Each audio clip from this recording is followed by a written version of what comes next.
Okay, everybody, let's take it from the top.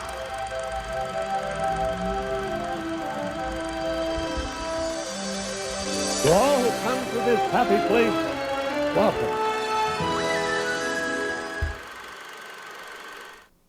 Hi ho everybody and welcome back to D Plus Us Weekly, the show where we talk about shows exclusive to Disney Plus. I'm one of your hosts, Griffin Tadell, Griffey D-Pad, and with me as always, the wonderful, the amazing Mr. Mitch George. How's it going? I think I unironically love this show. They took this show to a level that I was not expecting this week. No, and I just we're gonna get into it. There are layers to this that I think unraveled really well in a nice tight hour-ish episode, and it was a ton of fun. I can't wait to see where the rest of the season goes. And I said that every friggin' week. Yeah, we are talking, of course, folks, about National Treasure, Edge of History, Episode 6, Frenemies. I'll hit you with that plot in a second, but before I do that, I want to remind you all, folks, that this is D Plus Us. If you enjoyed the show, please subscribe to it. Specifically, we would love it if you would head over to YouTube, find us on YouTube, and subscribe to it there. You can find a link in the description of the podcast. If you're listening there, you can find it on our Twitter. I'm going to get really insufferable about that soon. Yeah, go check it out. We do it. We do a lot here. I mean, you do a lot here. I come turn on a microphone and blather for half an hour to 3.5 hours. So yeah, you put a lot into this, and I'm hoping we can get the word out and get you the recognition you deserve. Thank you. I'm starting to make TikToks as well. We are at D Plus S on TikTok.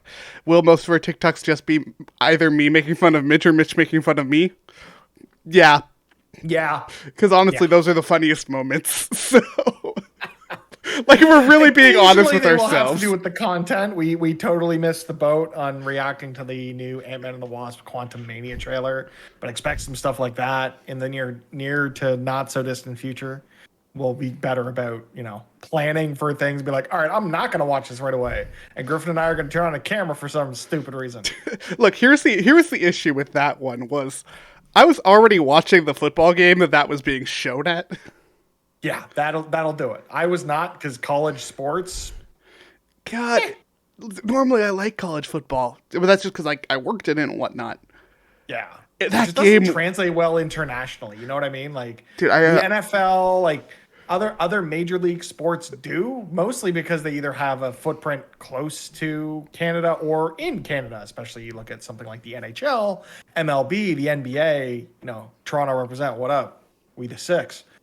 But college football or college sports in general, just like, I don't get it. Dude, I had to explain the other day the concept of tailgating to an Australian. That one I get. I went to a Bills game this season. I am familiar with what a tailgate is. But I was explaining this to an Australian who does not understand tailgating at all. And it was the funniest thing. Of basically, I was like, so people show up like hours before a game and just drink their butts off and watch other games. I was like, I don't know how to explain this because I live this.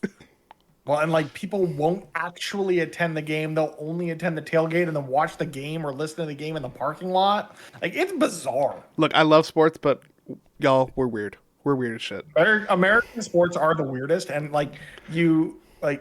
living in Toronto, very multicultural city, a lot of people talking about sports that are international that I don't really have a foothold in, things like rugby, cricket, stuff like that. And it's just like, yeah, but American sports make sense. And then I think like baseball makes no sense to someone who doesn't know what baseball is. I worked in baseball. Definitely doesn't. I worked in baseball for 3 years, and I still don't understand a single thing about it. So we're just going to do a podcast spinoff where I teach you how baseball works? Please no. I did not care about it the entire time I worked on it. But anyways, we're talking about National Treasure, even though I think it was a 3-minute tangent about sports. Right. There goes our entire audience. No, if you stuck through that, you're one of the real ones, and we appreciate you. No, we're talking episode 6 Frenemies. I'll hit y'all with that plot summary on Disney Plus. Not knowing who's good and who's bad, Jess works with Billy and deciphers a hundreds-year-old clue that points to a famous 18th century landmark. And together they plan an impossible heist during a historic reenactment to retrieve the next piece of the treasure map. But things don't go as planned, and Jess is ultimately faced with the most difficult decision of her life. Of course, we're going into full spoilers now. But that was difficult. not a difficult decision. Also, that might be the longest plot description so far on this show. Disney usually doesn't hit with stuff like that, but yeah, it's nothing about this was difficult. It like the deciphering of like this catfishing the catfish, I think was ultimately a really good plot device here for an episode like this. Of you and I both predicted last week that it was going to be, you know, Billy's not actually the bad guy and they're going to find common ground and everything's going to work out, which they did. And the catfish thing didn't really hit me until we find out that what's the musician's name again? Elvis? Luke? No, the grandson. Oh the yeah, grandson. him. What's his name again? Oh, shoot, Ian? No, Liam. Why do I keep thinking that Orin is Liam? No, we keep thinking Ethan is Orin, but Orin is Orin, and Ethan is not Orin, but Ethan is the one that discovers that Liam is in the hospital because coincidentally, Ethan's girlfriend works at the hospital, which is just, there's so many. Dude, just gotta accept that one. You just gotta accept that suspension one. of disbelief. It's just like, why is this so convenient? But it shouldn't be. We still don't know who planted the bug on Orin's shoe. We don't know who the mole is because this episode makes you think it's Liam, but in fact, it's not because Billy is catfishing the whole time, and then Jess figures out the catfish, and catfish is back, and it's just like my brain hurt by the end, but in a good way. We also weird. Just like casually this episode talked about like, you know, people dying on the table during surgery and arresting the wrong people, and this was a sub story in it. Like this. Yeah, that whole thing with the coroner caught me off guard. But I was like, there was some weight to that. Dude, that moment was legitimately like both like crushing and hilarious to me. Because I love that bit of like, as long as it's not XYZ, and then it's XYZ. Yeah. But like, I was like, oh shit, that came out of nowhere. Can we talk quickly about the fact that they basically enter the Matrix, and that's not how VR works? Not at all. They did the whole thing of like, oh, let's just take off the goggles in virtual reality, and then we're back in reality. Like, no, dude, I had a moment with that. I was like, because I was watching this episode while working initially, and I wasn't like fully paying attention. I was like, a character disappeared. Where the heck did they go?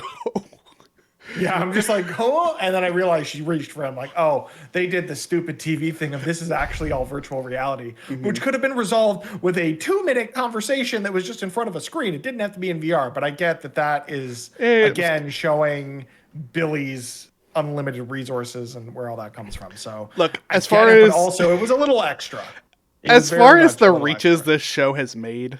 That is, like, not even close to some of the other ones. But it's stupid, and we can nitpick it, and it's kind of funny. I do hope that we get... Like, I know we're going to get more discovery into what actually happened between Liam and Billy's hench person. But what... Like, we don't know... Like, there is a history between Billy and the beardy gray guy. They say he works for Salazar. We don't know that. My original prediction was that Salazar was the bad guy, but now I feel like Salazar might have been an ally of her dad's or something. And now I don't know what to think, and I really hope we get clarification on that in the coming weeks. I think that's kind of a crazy thing about this episode is like we've talked for the last few weeks about how this show has been like heavily predictable. And like we're still enjoying it and loving it, but like we know exactly what's coming. It's predictable. Yeah. It's still predictable to a degree, but there is this level of mystery now that I just did not see coming.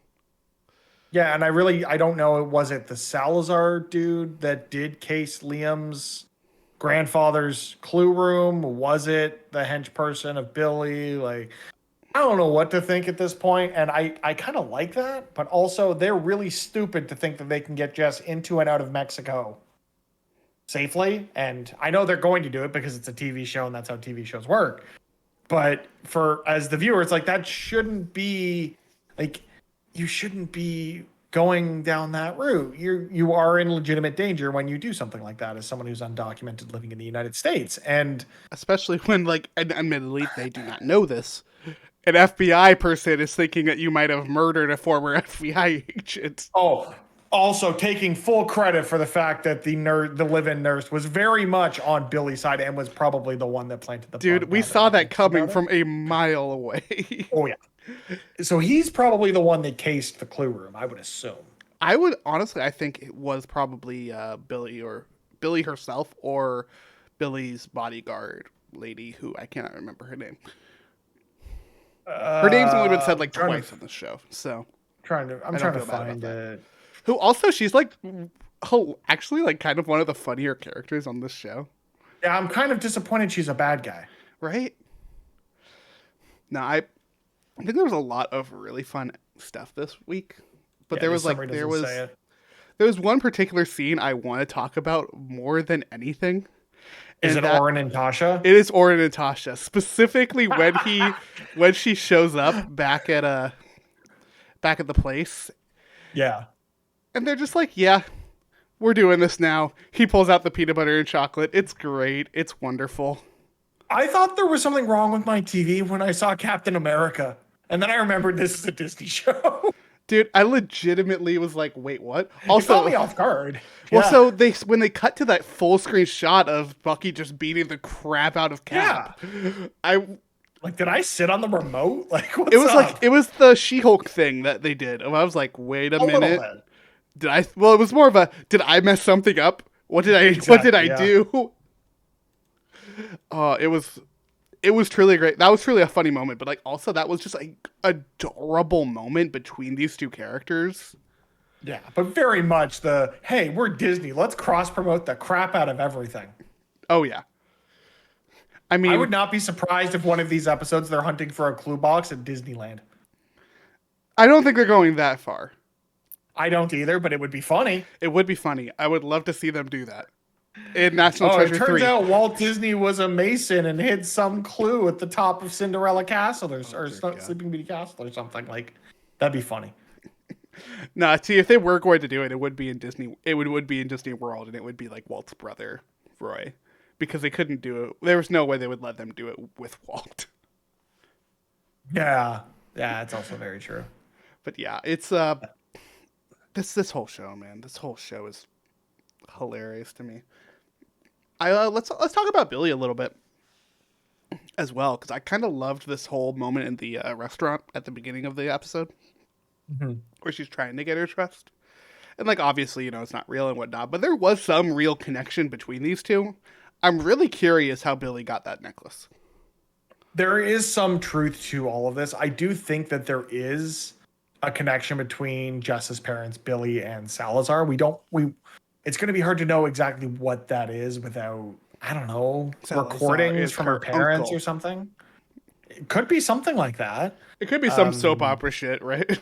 Yeah, Salazar is actually her godfather because her parents trusted him above anything, and he has some proof of something. I don't know. He has a non-photoshopped photo of them, which, like, the fact that coupled with her catfishing the soccer story, which, I mean, any self-respecting fan is not going to call it soccer. Let's just put that together. It's going to be called soccer if they're American. And I guess Jess was brought up. They were living in America. That makes sense. Look, I can see either way. I like how Jess figured all of that out before they started digging into the clues, because she was able to keep the secret of the Alamo, like the actual where this third box is being held, to herself, while still she basically set up Billy and company the way they'd been setting themselves up, of looking at the most obvious answer and not digging a little deeper. She was able to really convince them that her lie was valid. Just the idea of, they hid the box right under the Spanish Inquisition's noses, like they were protecting it themselves at the Alamo for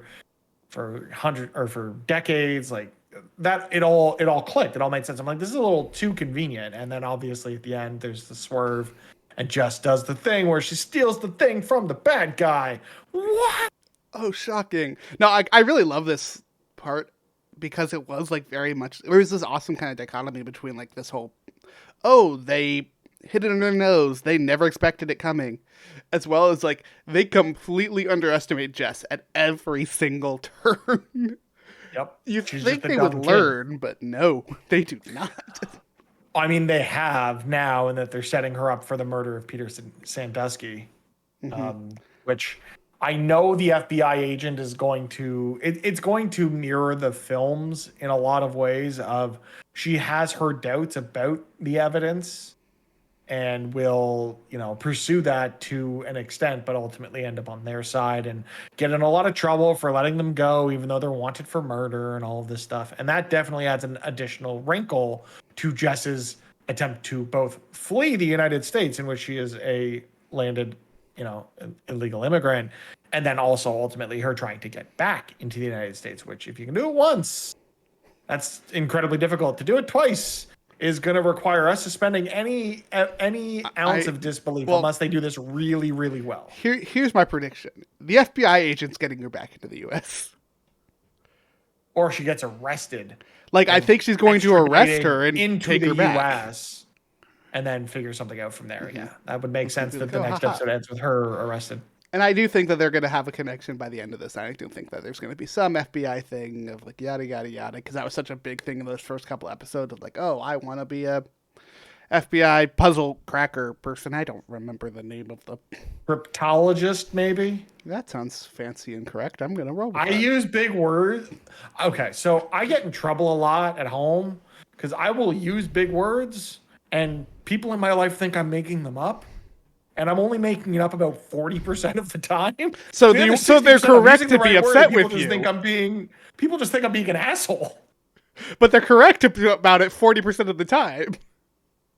Yeah, but they don't know that because I'm right the other 60%. I don't think you see the issue here. You say it convincingly enough, and people will think fake words are real. Is where I'm going with that. Yeah, fair enough. Let's see, what other points do we have? I want to talk again about Catherine Zeta-Jones, because I want to shout out every single outfit Billy wears in this episode, because every single one fancy. Was amazing. Fancy. Even the reenactment costumes. Dude, when they step out and those three look so good in those outfits. But it also makes them look incredibly out of place because you're surrounded by a whole bunch of 50, 60-year-old Southern nuts. Pardon my French. And then you have these three younger, very, attractive looking people that very much stand out in this crowd. Oh, yeah. So it should have raised flags. Then it kind of did when that security guard got knocked the F out. And then he gets shot. Trank dart. Well, he got tranked. Yeah. Which ends up getting Billy arrested at the end of it. So the next episode is going to just be, I would assume, the prison break of getting Billy out, or it's some combination of that plus the hench person, tailing Jess and company to Mexico. But we'll see. We've got 4 episodes left, so it'll be interesting to see where this goes. It feels like the season is building to a crescendo, probably in episode 8 or 9, so it'll be good to see how this all wraps up and if they leave any breadcrumbs other than the ones we've gotten for a potential National Treasure 3, leaving breadcrumbs for a potential second season, because I'm having a blast with this, and I want more stuff like this. Yeah, I'm interested if they do a second season, if it will be about Jess and her friend, if it will be about someone else, will Ben be in it, yada, yada, yada. But I do hope that they keep this cast of characters, because I'm really starting to love these characters. There was the whole, again, with the names that I just struggle with so much. No, with just give me a description of person, and I can probably with Tasha and Oren. There you go. I just pulled up the IMDb. That works. Now with Tasha and Oren, I really love that scene, but we also got this moment with this really interesting even moment with Liam and Ethan, of them being okay, yep, we're looking out for each other. Ethan is kind of put all of his shit to the side and is okay, Liam is really, really hurt. I need to help him. Yeah, which I love that it was Ethan that discovered this and is going to be the one to make sure that Liam is okay and that he can get the crew back together. And I mean, Jess ultimately realizes that everything Billy was feeding her was a lie, so she's not going to blame Liam for any of this. The only thing he can really be blamed for is stealing the diary, but he's sort of explained his stupid reasoning behind it, and I will kind of put that to him just being stupid, because he's not a smart character a lot of the time, which the dude's is an fine. idiot. But yeah. This guy's a musician and a bartender. He's not meant to be a smart character. No. Although I guess he does have good intuition because of the whole It's in his blood. It's in his DNA. He's a treasure hunter. Yeah. Family of treasure hunters. That's what we saw. I guess the last person we saw in a family of treasure hunters before this was Ben. So, I mean, maybe it is a hereditary. It tracks in this universe, unfortunately. Mm-hmm.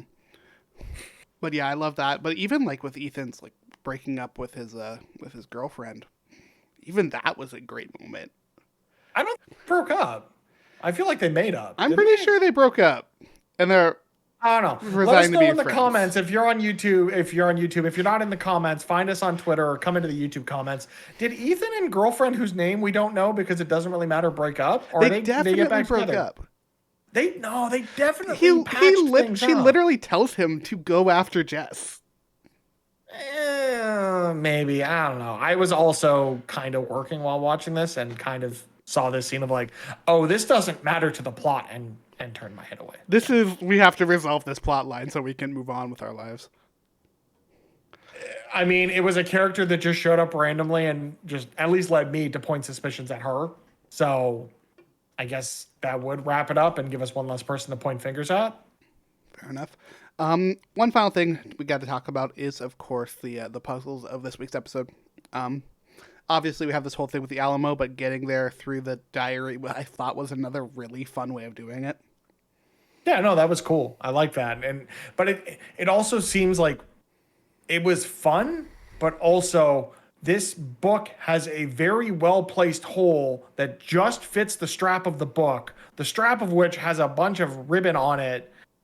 And you didn't think to put 2 and 2 together for the 200 years this book has been in the possession of whoever had it. Like the suspension of disbelief, the amount of it that is required to enjoy this show is relatively high. But I think we've both kind of been desensitized to it at this point. Look, we've been desensitized to this since the first movie. They stole the Declaration of the Independence because there was a treasure map on it. Nothing is going to be weirder than that. You say that now. Look, the moment they do something weirder, if you're telling me there's a treasure map on the back of the Mona Lisa, okay, I will go roll with it. Have you read a single Dan Brown novel? Because that is essentially the plot of everything from the Da Vinci Code through the Lost Symbol. And yes, I've read the majority of his books. The joke's on you. I can't read. My apologies for bringing up the idea of reading. As I look at the shelf behind you, have a bunch of video games that have text in them. Yeah, unseen the shelf of comic books. Oh yeah, there's those too. You do send me a lot of comic book recommendations. Yeah. Especially when I'm dumb and forget that my Marvel Unlimited is going to roll over on December 31st. I gotta put something together at some point of like a bunch of Marvel comic book recommendations. That counts as that could absolutely be a series of TikTok shorts that we just do. Griffin's comic book recommendation for January 2023. And it's this thing that has ties to characters that are either being introduced in Ant-Man and the Wasp, or it's going to, you need to do your prep ahead of Fantastic Four or Secret Wars or something like that. And I should stop putting our TikTok ideas in content because then someone else will just. I might do that for like, hey, this character's showing up. You should read this, and this. That's what I do leading up to a lot of these things. So I think the two of us could put something together. Interested in Ant-Man and the Wasp? Go read Avengers: The Children's Crusade and feel the trauma of that. Yeah. It's a depressing comic book at the end of it. No, that's all we've got for this week, though. This show continues to be on track to be one of the great ones. I really enjoy talking about this every week. It's dumb fun. Like, you have to turn your brain off a little bit because some of these puzzles are like, these are not things that should have stumped people for hundreds of years. But at the end of the day, like, it's a fun mystery caper with some plot lines that will hopefully get resolved as we get deeper into this, hopefully first, hopefully not last season of National Treasure: Edge of History. Yeah, we are. This is officially the point where we are over the halfway mark. There's only 4 episodes left, so let's see if they can land this thing. I mean, Disney has not had a great track record so far of wrapping up their streaming shows well. So, and doing so, like, this isn't strictly Disney. It's like ABC, some production branch of ABC. Like, it's not. It doesn't really belong to anything. So I do worry, like, without having that sort of oversight from the House of Mouse that maybe there will be some stuff that gets lost. But ultimately, at the end of the day, it adds content to my most used streaming service, and I like new content. I've been watching Bad Batch. It's really good. You should watch that because we will have an episode on that when season 2 wraps up. And, we got Mando in a month and a bit. Yeah, we do have other content out right now, though. A couple months. I think it's end of February, early March. I think it's beginning of March because this ends beginning of February. And I remember when you and I were doing the calendar, we have a month off between this show wrapping and Mando starting. Cool. Which will definitely be when Secret Invasion drops. I was gonna say, that's definitely going to be. We'll have to do them overlapping because that's just what we do. Yeah. But it's Marvel and Star Wars are. It's the one exception to the rule. No, we got a lot of stuff happening. We're going to talk about it anyway, so we might as well record it. Exactly. We got a lot happening around here. We do have episodes up for every single episode of this show so far. We also have an episode up if you're still in the Christmassy spirit about A Christmas Carol. And very soon we will have an episode up about Disney's one of the best Disney movies to come out last year, but also the one that failed the most in the box office. Of course, I'm talking about Strange World. Go watch that and come back when we talk about that soon. That episode should be just go watch it. It needs to be watched more. People need to watch that movie. It's really freaking good. And remember, folks, if you are still around, thank you very much for listening. Please go over to that YouTube channel and hit that subscribe button. Costs you nothing. It really helps us out. This is a big project we're working on building up. Go follow us on TikTok. Do all the things. We are everywhere now, except for Instagram and Hive, because I'm tired. Hive is dumb. Instagram, we have to get the permissions Hive. Of things sorted. It just didn't end up working out. I like Hive. The only thing I don't like currently, and again, this is something, it's a small app, it's a small development team. They'll figure their stuff out eventually. You can only sign into one account at a time. I don't want to have to sign out to sign into the other account. I want multi-accounts. That is fair. But that Instagram supports that, so we have no excuse. We will definitely get all of our TikTok-y goodness stuff over there, as well as our promo for episodes, and expect to see that hopefully soon-ish if I get my butt in gear and do some of the socials, so everything doesn't fall on Griffin. Yeah, I'm going to poke you to do socials. All right. You should. I'm happy to do it. It's more so just taking an afternoon to sit down and make sure I have access to everything, and then I will definitely go hard. Yeah. Now that's all we got for this week, folks. So we will stop talking about the back end and keep that for the back end. But Mitch, where can people at D plus us everywhere, at Griffy Dpad, GRIFFIDPAD, at Mr. Mitch George, links at MitchGeorge.com. We will see you all next week for another episode talking about National Treasure. But until then, have a magical day.